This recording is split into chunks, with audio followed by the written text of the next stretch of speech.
आप देख रहे हैं सत्यहिंदी.com। हमें खुशी इस बात की है कि आप हमारे सभी प्रोग्राम्स को पसंद कर रहे हैं और आपसे हमारा रिश्ता मजबूत हुआ है। और इस रिश्ते को और मजबूत करने के लिए डिस्क्रिप्शन में दिए गए लिंक पर क्लिक करिए, जिससे हमारा रिश्ता और मजबूत होगा। आइए अब एक नजर डाल लेते हैं अब तक की सुर्खियों पर।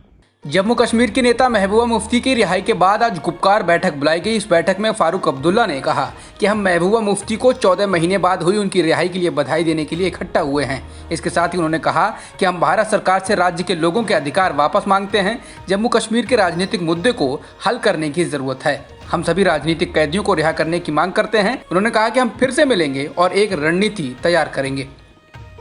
बिहार विधानसभा चुनाव से पहले बॉलीवुड अभिनेता और पूर्व केंद्रीय मंत्री शत्रुघ्न सिन्हा के बेटे लव सिन्हा ने भी राजनीति की दुनिया में कदम रख दिया है। लव सिन्हा को कांग्रेस ने बांकीपुर विधानसभा क्षेत्र से टिकट दिया है। बांकीपुर से प्लूरल्स पार्टी की पुष्पम प्रिया और भारतीय जनता पार्टी के नितिन नवीन भी चुनाव लड़ रहे हैं। बिहार के चुनावी रण में एलजेपी अध्यक्ष चिराग पासवान ने मुख्यमंत्री नीतीश कुमार पर फिर तीखा हमला बोला है। चिराग पासवान ने नीतीश कुमार को अहंकारी बताते हुए कहा कि वो खुद क्यों नहीं चुनाव लड़ते, उनको चुनाव लड़ना चाहिए ताकि जनता का मूड पता चले। टीआरपी रेटिंग में घपला करने और पैसे देकर मनमाफिक रेटिंग का जुगाड़ करने के आरोपों के बीच rating agency Broadcast Audience Research Council यानी बार्क ने एक अहम फैसला लिया है। बार्क ने कहा है कि वह अगले 3 महीनों तक टेलीविजन चैनलों की साप्ताहिक रेटिंग नहीं करेगा ताकि रेटिंग के मौजूदा मानकों की समीक्षा की जा सके और उन्हें बेहतर बनाया जा सके। इसके तहत सभी अंग्रेजी, हिंदी, क्षेत्रीय और बिजनेस चैनलों की रेटिंग 3 महीने तक नहीं की जाएगी। सुशांत सिंह राजपूत मामले में खबरें दिखाने को लेकर अब अर्नब गोस्वामी पर मानहानि का केस कर दिया गया है। फिल्म प्रोड्यूसर और डायरेक्टर संदीप सिंह की माने तो इस प्रकरण में उन्हें बदनाम करने की कोशिश की गई थी और पैसे नहीं देने पर उनके खिलाफ तथ्यहीन खबरें चलाई गईं और उनकी छवि खराब की गई। संदीप सिंह की तरफ से इस संबंध में प्रधान संपादक अर्नब गोस्वामी और चैनल को 200 करोड़ रुपए की मानहानि का नोटिस जारी किया गया है। टीआरपी घोटाले मामले में रिपब्लिक टीवी की याचिका पर सुनवाई करने से इनकार करते हुए सुप्रीम कोर्ट ने गुरुवार को याचिकाकर्ता को बॉम्बे हाईकोर्ट जाने को कहा है। Justice D Y Chandrachud, justice Indu Malhotra और जस्टिस इंदिरा बनर्जी के बेंच ने कहा कि वो इस याचिका पर सुनवाई नहीं करेंगे। इसके लिए टीवी चैनल को हाईकोर्ट जाना चाहिए। शिवसेना ने गुरुवार को कहा कि अगर प्रधानमंत्री मोदी और केंद्रीय गृह मंत्री अमित शाह राजभवन की प्रतिष्ठा बरकरार रखना चाहते हैं तो महाराष्ट्र के राज्यपाल भगत सिंह कोश्यारी को वापस बुला लेना चाहिए। पार्टी ने अपने मुखपत्र सामना में लिखे एक संपादकीय में कोश्यारी पर जोरदार हमला बोला। बता दें, राज्यपाल ने प्रार्थना स्थलों को खोलने को लेकर मुख्यमंत्री उद्धव ठाकरे को पत्र लिखा था और पूछा था कि क्या शिवसेना नेता अचानक से धर्मनिरपेक्ष हो गए हैं। संपादकीय में कहा गया कि इस मुद्दे पर बीजेपी का पर्दाफाश हो गया है। चीन के राष्ट्रपति शी जिनपिंग ने अपने सैनिकों से युद्ध की तैयारी पर फोकस करने को कहा है। चीनी न्यूज एजेंसी शिन्हुआ के हवाले से यह जानकारी दी गई है। न्यूज एजेंसी ने चीनी राष्ट्रपति के हवाले से कहा है कि सैनिकों को हाई अलर्ट पर रहना चाहिए, अपना दिमाग और ऊर्जा को युद्ध की तैयारी के लिए रखो। सूत्रों ने बताया कि राष्ट्रपति शी का कमेंट खासतौर पर भारत को लक्ष्य करके नहीं है। हालांकि यह ऐसे समय आया है जब लद्दाख में दोनों देशों के बीच सीमा विवाद चल रहा है। चीन द्वारा लद्दाख को लेकर की गई टिप्पणी के बाद भारत ने साफ कहा है कि चीन को भारत के आंतरिक मसलों में दखल देने का कोई अधिकार नहीं है। वहीं चीन के इस बयान पर कि भारत चीन की मौजूदा समस्या की जड़ भारत का सीमा पर इंफ्रास्ट्रक्चर बनाना है, भारत ने साफ कहा कि देश के आर्थिक विकास के लिए पूरे देश में ये किया जा रहा है और सीमावर्ती इलाकों में भी ये आर्थिक विकास और रणनीति और सुरक्षा के लिए किया जा रहा है। जहां तक सीमा पर शांति का सवाल है, वो दोनों देशों के बीच समझौतों को पूरी तरह से पालन करने से आएगा। बता दें, चीन ने कहा था कि वह भारत द्वारा अवैध रूप से स्थापित लद्दाख केंद्र शासित प्रदेश को मान्यता नहीं देता है।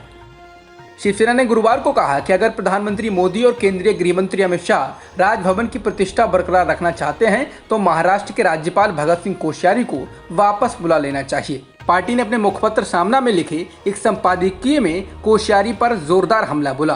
बता दें, राज्यपाल ने प्रार्थना स्थलों को खोलने को लेकर मुख्यमंत्री उद्धव ठाकरे को पत्र लिखा था और पूछा था कि क्या शिवसेना नेता अचानक से धर्मनिरपेक्ष हो गए हैं। संपादकीय में कहा गया कि इस मुद्दे पर बीजेपी का पर्दाफाश हो गया है। हाथरस केस में सुप्रीम कोर्ट ने गुरुवार को कहा कि इलाहाबाद हाई कोर्ट इस मामले की निगरानी करेगा और अगर कहीं कोई समस्या हुई तो हम यहाँ हैं। सुप्रीम कोर्ट एक्टिविस्टों और वकीलों की तरफ से दाखिल की गई याचिकाओं पर सुनवाई कर रहा था। इस दौरान याचिकाकर्ताओं ने सुप्रीम कोर्ट से कहा कि उत्तर प्रदेश में फेयर ट्रायल मुमकिन नहीं है, इसलिए इसको दिल्ली में ट्रांसफर किया जाए। इस पर chief justice S A Bobde की अगुवाई वाली बेंच ने कहा कि हाईकोर्ट को इसे देखने देते हैं, कोई समस्या हुई तो हम यहाँ हैं ही। उत्तर प्रदेश के हापुड़ जिले में करीब 2 साल पहले 12 साल की बच्ची से रेप और हत्या के मामले में अपर जिला जज और विशेष न्यायाधीश वीना नारायण ने 2 दोषियों को फांसी की सजा सुनाई है। बच्ची की रेप के बाद हत्या कर दी गई थी। आरोपियों ने वारदात को अंजाम देने के बाद बच्ची के शव को भूसे के ढेर में छुपाया था। हत्या का विरोध करने पर आरोपियों ने बच्ची के भाई का भी गला काटा था। टीआरपी घोटाले मामले में रिपब्लिक टीवी की याचिका पर सुनवाई करने से इनकार करते हुए सुप्रीम कोर्ट ने गुरुवार को याचिकाकर्ता को बॉम्बे हाईकोर्ट जाने को कहा है। Justice D Y Chandrachud, justice Indu Malhotra और जस्टिस इंदिरा बनर्जी की बेंच ने कहा कि वो इस याचिका पर सुनवाई नहीं करेंगे। इसके लिए टीवी चैनल को हाईकोर्ट जाना चाहिए। पश्चिम बंगाल में इस बार की दुर्गा पूजा चुनावी मैदान में तब्दील होने वाली है। अगले साल चुनाव से पहले बीजेपी के केंद्रीय नेताओं के अहम दौरे होने वाले हैं। इसके पहले प्रधानमंत्री मोदी 22 अक्टूबर को कोलकाता में एक पूजा पंडाल को संबोधित करेंगे। पीएम का दुर्गा पूजा के दौरान वर्चुअल माध्यम से राज्य के लोगों को संबोधित करने की योजना है।